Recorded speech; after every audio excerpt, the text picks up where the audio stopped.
Hello and welcome to the channel. I'm Carl from Planet 40k, and today we're back with another review from the Indominus box set, the Canoptek Reanimator.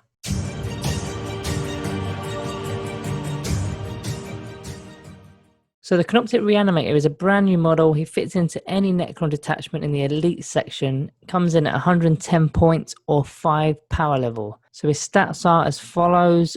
He can move 8 inches, weapon skill 4, ballistic skill 4, strength and toughness 5, wound 6, attacks 4, leadership 10, and a 3-up save.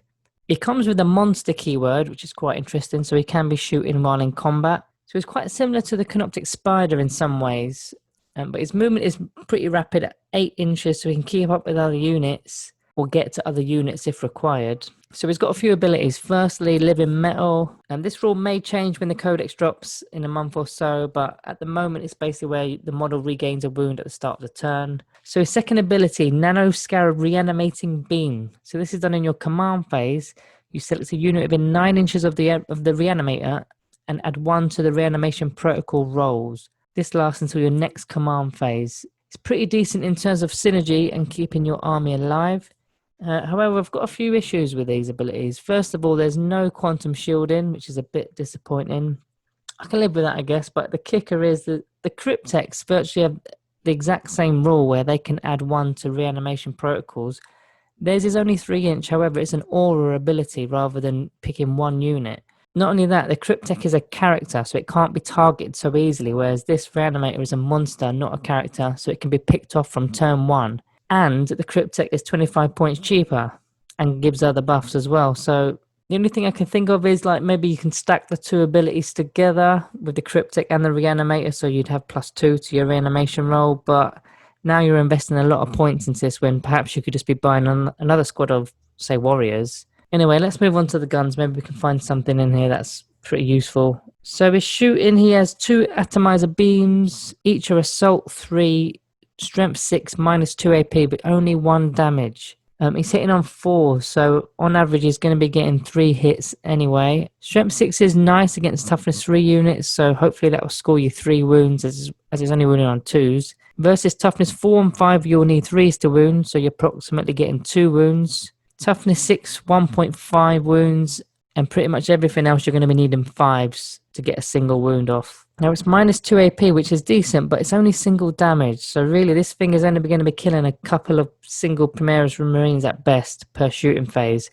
And for 110 points, that's pretty poor. Okay, so in combat he's not much better. He's got these elongated claws, which are strength user, so strength 5, -2 AP, and only 1 damage again. This time he's only got 4 attacks rather than the 6 in shooting. So on average, you're only going to be hitting 2 hits. Against toughness 3 and 4, you need 3, so that's sort of like between 1 and 2 wounds. Toughness 5, you need 4, so you can expect 1 wound on average.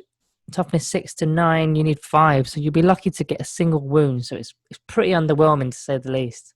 So again, these are all -2 AP, only 1 damage. You'll be lucky to kill a Primaris Marine again. So the damage output on this guy is pretty bad. In your best case scenario, you might be killing 2 Primaris Marines per turn. There's not much I like about this unit, to be honest. That might sound a bit harsh. And it's quite surprising because Games Workshop have only just released this model in the box set. So they normally give these new models a bit of a boost to try and promote them and sell them.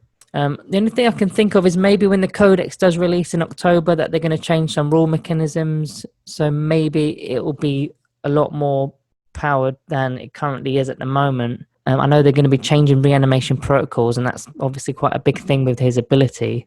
So look out for that one. I do like his speed, and 6 wounds is okay. He can act as like a minor distraction, I suppose, because your opponent has to deal with it. Otherwise, it's just going to really assist with the reanimation. Being a monster, he can shoot in combat, which is a nice touch, especially versus toughness 3 hordes. You'll be getting rid of a couple of them, maybe 3, and just before the fight phase even happens. Things I dislike, we've already mentioned the Cryptek, and the Cryptek is easily a better option due to him being a character that can buff other things and is cheaper. His damage output for both shooting and combat are pretty below par. At 110 points, you're really going to struggle to get your points back. The only way you're really getting your points back again is the reanimation, but I'd rather just spend that on warriors, to be honest. I don't think you'll be seeing many of these at the moment. It's just too expensive and doesn't do enough. I'm struggling to find a place to put him in the list. Or what would he even be doing? Like, is he an anti-horde unit? I'm not really sure.